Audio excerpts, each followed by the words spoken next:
Hi and welcome back to a rather short video of J-Play. I am Marcus and today I'm unboxing Witchstone, published by Huch and Reiner Games, who Huch kindly provided me this review copy here, and designed by Reiner, Knizia, hey, and Martino, Chiacchiera, and I'm really hoping I'm not butchering that name here.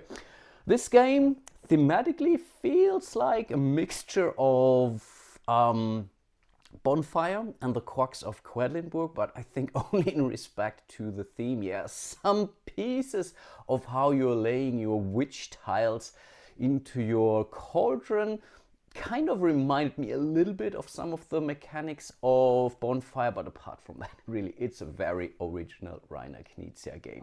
As mentioned, today I'm really focusing on an unboxing, so I will have a look at the rules, we'll walk you through the components, maybe we'll also tell you a little bit what this game is all about, but I'm also relatively certain that I will be doing either a rules video or a walkthrough video of this game, and I just left a little survey on my channel where you can vote what you would prefer to see. So yeah, let's definitely send in your votes and then we will see. But for now, let's see what's in the box, shall we?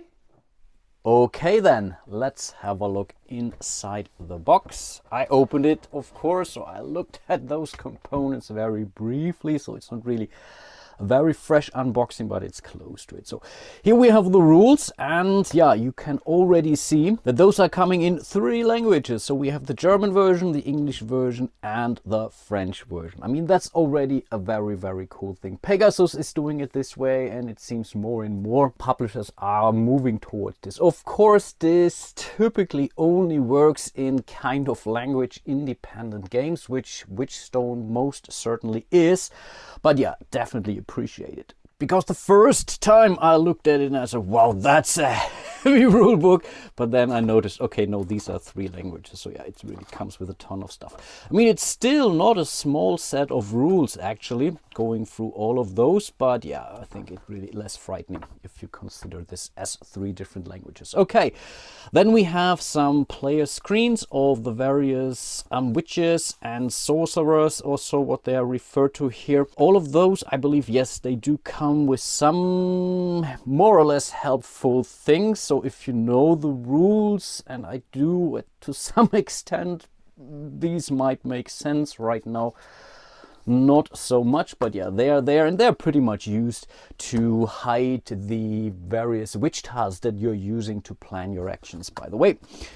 And then yeah, we have some player aids, and those player aids do come with this nice little let's say scale here. And that's a very neat thing which I think they introduced here, because throughout the game you will have to count through some of the available actions or how strong a particular action is, and then you can use your familiar token or so to basically keep track of. So if you're using pentagram actions, for example, later on, I will come to that in a second, and you have, let's say, 6 pentagram actions, you will put your counter in here, then you can count it down. Really helps you a lot. All of those player aids also come in English, German, and French. Nice. But let's keep digging. Yeah, we have some punch boards, and obviously I think this is I think we have lost our first cauldron, at least. Yeah, exactly, this one punched through actually. And yeah, this cauldron, this is the one piece which again might remind you of Quacks of Quedlinburg. Again, it's even here, but you're not really doing this push your luck kind of thing. Yes, you're navigating within your cauldron, but use it in a totally different way around. These are those witch tiles, so these are your pretty much action tiles. Then we have some magic tiles, we have some owl tiles. What you see here, same is pretty much true for here. So that's the cauldron for the green player, obviously. They all come with pretty much the same stuff. The orange and the yellow player, that is. Then yes, of course, we have the player board. Maybe I will show that to you in a second. Let's go through the components before we dive too much into the details. Then yeah, the game comes with a lot of player components here. So let's zoom into whatever, the green player here. And yeah, we are using these crystals here. Everyone has a dark crystal, a black crystal, some of the greenish crystals here. These are being used to count tracks on the board, but I think I will come to that when I show you the board. So these are the crystals, again, for each of the player colors. There is one back of those. Here we have the little cute little witch miniatures and sorceress miniatures. I think you can use them either way. These are some of your owl counters, and I think I really should need to zoom in on those because I think they really look very, very cute, these owls. And maybe let's also zoom in on one of those witch meeples here too. Nicely done. And apart from that, we have one of these, I think it's a counting tracking stone of some extent, also more or less a little help the game is introducing to you to help you keeping track of which action it was or which tile it was that you are actually placing onto the board. Again, we have these components for red, yellow and blue. And then I think, yeah, last but not least, we have a deck of cards. I think these are scrolls, if I recall that correctly. Didn't even open this one here, so let me quickly do that in a second. Yeah, it's relatively simple to do, so nicely packaged. And I think, as far as I understood, these things come in two different flavors. There are pretty much some called, oh, how are these referred to? And yes, exactly. Those are being called reinforcing spells. So they make your actions more powerful, but you're only using them one, and then you flip them to the other side, whereas these one here are the so-called prophecies, who give you end of game victory points pretty much. So depending on how well you did, I think each one gives you 1 base point if you fulfill it or not, and then you can go through here the, I don't know, it's bronze, silver and gold level. So if you happen to have, in this case, I think 4 crystals or crystal action spaces in a contiguous space or so, then you get the 3 points here if you do that with 5. And this is, I believe, referring to those witch tiles here. Again, you are placing these things into your cauldron throughout the game to whatever trigger those actions, but also making those actions stronger. So the more you have in a bulk, the stronger an action is. That's pretty much a similarity I have seen to Bonfire, where you're also laying out those tiles and getting more resources depending on, yeah, if you're using contiguous spaces here or of same resources in this case. Yeah, that's pretty much it. I think this means having some of your crystals in the vials, 3, 4 or 5 or more. And then this is, I think, in respect to where you have placed your witch into the center of the board. And I think with that being said, maybe let's do have a look at the board now. So here we are, a pretty massive thing actually. As part of setup, each one of the witches is starting in one of those towers here. From these towers, you're then expanding your networks, and this is where you are using these little, I don't know, strangely shaped, pretty sure there's a mathematical term how to put them. So if you want to extend your network from this tower, because this is where you started, for example, then you can go from here to this location. In these locations you will also find these so-called, I think these are called magic tiles. They're also helping you making existing or maybe new actions more powerful to that respect.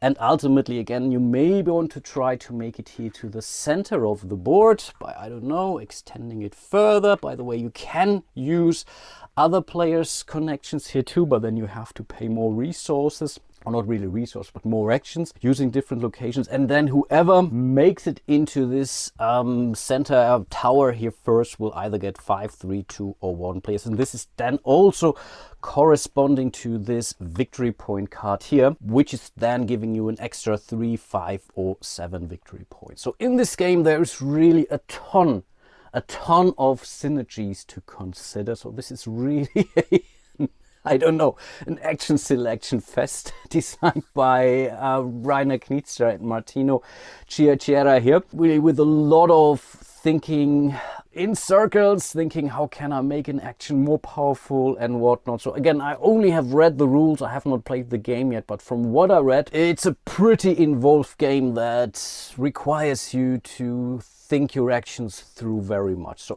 could imagine that this is an AP fest for anyone who enjoys this. Again, it's looking very nice. So from what I see here, the artwork and everything, how it's represented here, it's very, very nice to look at.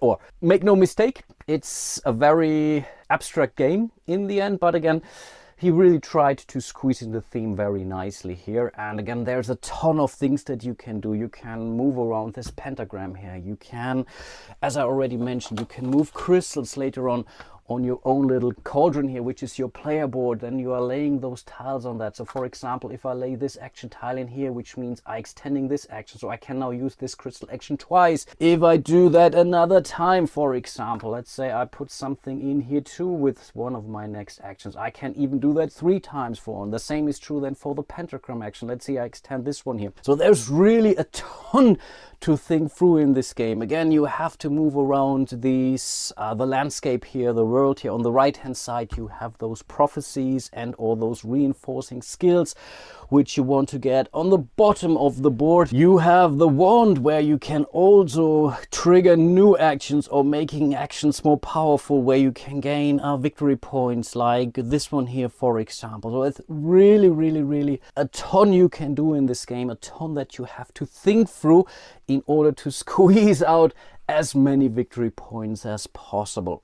But that's, again, in the end, a Reiner Knizia game which comes with these kind of thinking through. Yes, I know he's also doing very straightforward, very easy little games, but I think ultimately it stays very abstract, but that's okay by me. Really looking forward to give this one a spin. But that's pretty much my little unboxing of the game. Again, it doesn't come with a ton of components. I mean, yes, there's a lot of to punch out here in respect to those actions, in respect to those double actions. Those double actions you get here at the pentagram, for example. This is where you also get those owl tiles here. Not so much to show you, but I'm pretty sure that this game has to offer a lot in respect to, yeah, enjoying to play this game. So again, looking forward to give this one a go.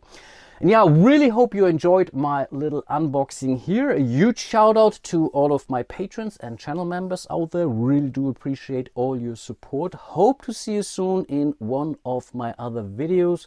Most likely a walkthrough of Witchstone here. Again, I already announced it in my introduction, which I have recorded a little bit earlier than my unboxing here. And in the meantime, there were some votes coming in already, which seemed to make me think we might be doing a walkthrough rather than a rules primer video. But some strange things happened on YouTube. They disappeared now. Maybe they come back. Let's see about that. But yeah, again, hope to see you soon in one of my other videos. And until then, bye bye.